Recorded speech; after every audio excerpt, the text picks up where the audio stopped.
과거 손흥민과 동일한 포지션에 뛰는 토트넘 선수들은 경쟁자로 불려왔습니다. 하지만 2023년 조금의 차이가 있다면 많은 숫자의 팬들이 그와 동일한 포지션의 선수들을 동반자로 인식하기 시작한 것입니다. 올 시즌 특히 손흥민의 득점뿐 아니라 토트넘의 우승을 응원하는 팬들의 숫자가 늘어났고, 예정된 손흥민의 아시안컵 차출은 스트라이커 공백이란 불안감과 동시에 벤치 자원의 활약에 대한 기대로 이어지고 있습니다.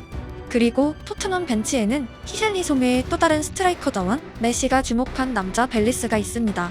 그의 영입이 처음부터 주목받았던 이유는 해리 케인이란 토트넘의 상징적인 9번을 보낸 시즌이기 때문입니다. AC 밀란과 펼쳐졌던 영입 경쟁 또한 토트넘 팬들의 기대감을 높이기에 충분했습니다. 포스텍 감독은 겨울에야 벨리스의 출전을 볼 수 있을 거란 시즌 전 인터뷰와 달리 전반기에 이미 벨리스를 출격시키며 예열 단계에 접어들었습니다. 아르헨티나의 특급 신성 벨리스가 왜 9번 롤에서 뛰는 손흥민을 흡수해야 하며, 메시에게 주목받은 축구력이지만 그의 성향에는 시한 폭탄이 숨어있는 이유는 무엇일까요? 포스텍이 비카리오의 영입을 결정하는 과정에서 그의 영어 실력이 가산점이 되었다는 것은 잘 알려져 있습니다. 포스텍은 도시와 클럽에서 적응을 위해 언어 능력을 중요하게 여기고 있다는 의미입니다. 그리고 현재 벨리스의 첫 번째 숙제는 영어입니다. Y la verdad que bueno, que de a poco vamos aprendiendo las costumbres que tienen acá. Cuesta, obvio que cuesta porque el idioma es otro, pero bueno, ya empecé ahí, estoy estudiando un poco y ojalá me pueda adaptar de la mejor manera. 벨리스가 밀란과 토트넘의 주목을 받은 이유는 단순합니다. 지난 시즌 그는 클럽에서 13골, U20 월드컵에서 3골을 폭발했습니다. 1년에 16골을 넣은 19살 골게터는 흔치 않고, 그가 런던으로 출국하던 날 잉글랜드보다 아르헨티나 언론은 더욱 뜨거웠습니다. 16골보다 더욱 강력한 벨리스를 향한 보증은 바로 그들이 보유한 축구의 정점, 메시입니다. 벨리스가 경기를 뛰는 걸 보면 루이스 수아레스가 어떻게 경기를 했는지가 생각이 난다. 아르헨티나 미래가 매우 기대되고 그와 대화를 나눌 수 있기를 바란다. 메시의 칭찬으로도 설렐 팬들을 더욱 떨리게 만들 이름 수아레스가 등장했습니다. 우루과이의 영웅 수아레스는 설명이 필요 없는 다른 차원의 9번이었고, 아르헨티나에는 그 같은 스타일의 스트라이커가 오래도록 없었습니다. 과거 바티스투타는 공중볼도 가능한 전천후 골게터였지만, 최근 아르헨티나의 공격수들은 특정 영역에서만 높은 능력치를 가진 선수들이 즐비했습니다. 그리고 월드컵에 출전했던 공격수 라우타로는 과거 바치골만큼의 전국민적인 지지를 받는 선수가 아닙니다. 즉, 메시가 벨리스를 향해 말한 수아레스를 연상케 한다는 인터뷰는 월드컵에 미친 나라에선 충분한 반향을 일으킬 타이밍이었습니다. 심지어 그를 조련했던 아르헨티나 U20 대표팀 감독은 무려 하비에르 마스체라노였습니다. 남미를 넘어 유럽 전체에 고루 분포된 아르헨티나 유망주 가운데 마스체라노가 선택한 스트라이커는 벨리스였습니다. 바르셀로나에서 시대를 제패한 메시, 수아레스, 마스체라노 3명의 남자가 19살 소년과 기사에 함께 이름을 올린 것은 매달 발생하는 흔코 흔한 뉴스가 아닙니다.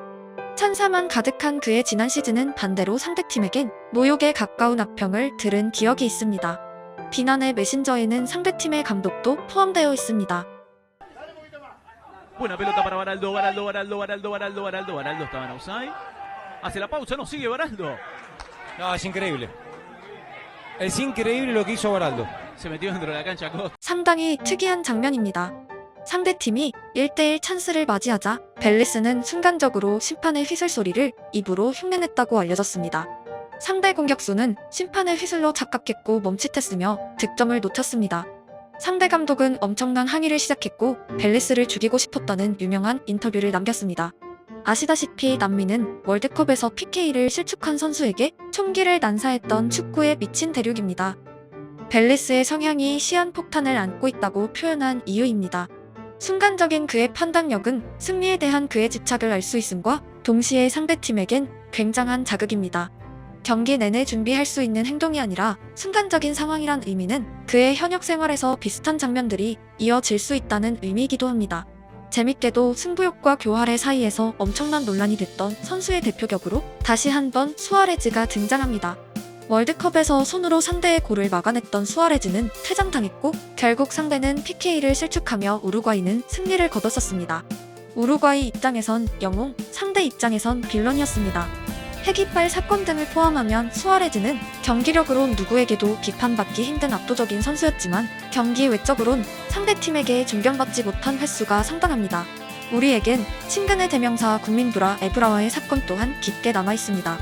팀의 승리를 위해 타당했다 혹은 승부의 세계에서 최소한의 예의를 갖춰야 된다는 논쟁은 저도 정답을 제시하기 어려운 주제입니다. 하지만 적어도 축구에는 레드카드가 존재하고 그의 성향은 종이 한 장의 차이로 팀 승리가 아닌 팀의 파멸을 일으킬 수도 있다는 것만은 분명합니다. 정말 총명하지만 교활하고 장난기 있는 선수다. 많은 비장의 무기를 지녔고 세상 물정에 봤다. 전략가인 동시에 생각이 빠르다. 그를 지도했던 감독의 인터뷰입니다. 벨리스는 왜 그렇게 미친 승부욕을 가진 선수가 되었을까요? 그는 아르헨티나에서 태어났지만 스페인에 뿌리를 둔 코데켄 원주민의 후예입니다. 작은 마을은 긴밀한 커뮤니티를 이루고 고유의 문화와 유산을 보존하며 집단 양육을 통해 공동체의 의식이 강조되는 곳이었습니다. 지금도 보이는 그의 세리머니는 그들의 민속 무용입니다. 프로 축구에는 작은 마을, 특히 집단 양육을 통해 자란 선수가 제법 있습니다. 도시와 시골의 인구 차이를 고려하면 굉장한 비율로 존재합니다. 그들 대부분은 치밀한 개념에 더욱 집착적이고 패배를 마치 집단의 패망으로 인식하는 강력한 승부욕으로 이어진 사례가 많았습니다. 토트넘 선수인 반더벤, 벤탄쿠르 비수마, 그리고 전 감독 포체티노도 마을에 가까운 작은 지역의 출신입니다. 벨리스의 집안은 유복하지 않았고 축구를 시작하자 부모님뿐 아니라 지역사회가 그의 커리어를 도왔습니다.